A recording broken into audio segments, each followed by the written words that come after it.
बिहार विधानसभा चुनाव के दूसरे फेज में हुई रिकॉर्ड तोड़ वोटिंग। 69.12% लोगों ने किया मतदान। पहले चरण में 65.08% हुई थी वोटिंग। 14 नवंबर को आएंगे नतीजे। तेजस्वी यादव का बड़ा बयान, बोले लिख लो 14 नवंबर को मैं बनूंगा मुख्यमंत्री। एग्जिट पोल को आरजेडी ने किया दरकिनार।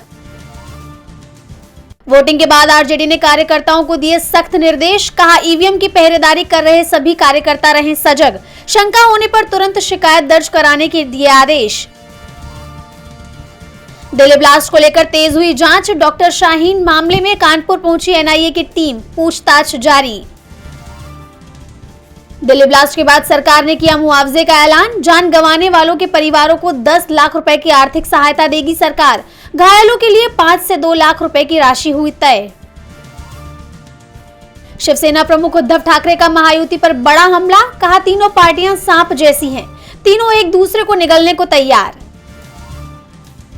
महाराष्ट्र की सियासत में आया भूचाल। बीएमसी चुनाव से पहले बीजेपी में हुआ संगठनात्मक फेरबदल। मुंबई यूनिट में 4 नए महासचिव। एआईसीसी में बड़ा फेरबदल। पार्टी अध्यक्ष खरगे और राहुल गांधी की मंजूरी से 9 नए एआईसीसी सचिवों की गई नियुक्ति। राज्यों को मिली जिम्मेदारी।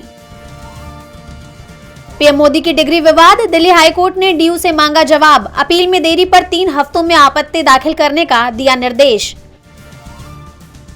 दिल्ली में प्रदूषण का रेड अलर्ट। ग्रैब 3 हुआ लागू। कंस्ट्रक्शन समेत कई कामों पर लगी रोक। अफगानिस्तान में फिर हमला कर सकता है पाकिस्तान। इस्लामाबाद में धमाके के बाद रक्षा मंत्री ख्वाजा आसिफ ने दिया बयान, बोले हम कार्रवाई करने पर मजबूर। बांग्लादेश में सियासी भूचाल। नेशनल चार्टर पर रेफरेंडम कराने की मांग कर रही हैं इस्लामी पार्टियां। कहा बिना जनमत संग्रह नहीं हो सकता चुनाव।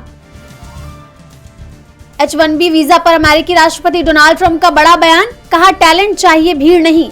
अमेरिका में प्रतिभाशाली लोगों की बताई कमी। वेनेजुएला पर हमला करेगा अमेरिका। अमेरिकी नेवी ने भेजा दुनिया का सबसे बड़ा विमान वाहक पोत। मादुरो का भी सैन्य तैनाती का किया ऐलान। चीन में बना दुनिया का सबसे ऊंचा पुल भरभरा कर गिरा। 2.5 महीने पहले हुआ था जोर शोर से उद्घाटन। 2484 करोड़ की लागत से बना था पुल। जनवरी तक करना होगा जीएसटी सेस का भुगतान। सरकार ने दिया बड़ा अपडेट। जीएसटी रिफॉर्म के बाद केवल तंबाकू उत्पादों तक सीमित है सेस।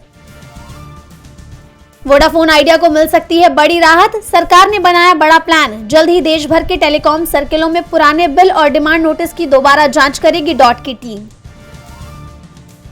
विराट कोहली रोहित शर्मा को बीसीसीआई का सीधा फरमान, कहा घरेलू क्रिकेट खेलने पर ही मिलेगी टीम इंडिया में जगह। रोहित ने भरी हामी, कोहली के जवाब का इंतजार। बॉलीवुड के दिग्गज अभिनेता धर्मेंद्र को अस्पताल से मिली छुट्टी। परिवार के साथ घर लौटे अभिनेता। सांस लेने में तकलीफ के कारण 72 घंटे वेंटिलेटर पर थे धर्मेंद्र। एक्टर गोविंदा की अचानक बिगड़ी तबीयत, घर में हो गए थे बेहोश। अस्पताल में भर्ती कराए गए एक्टर।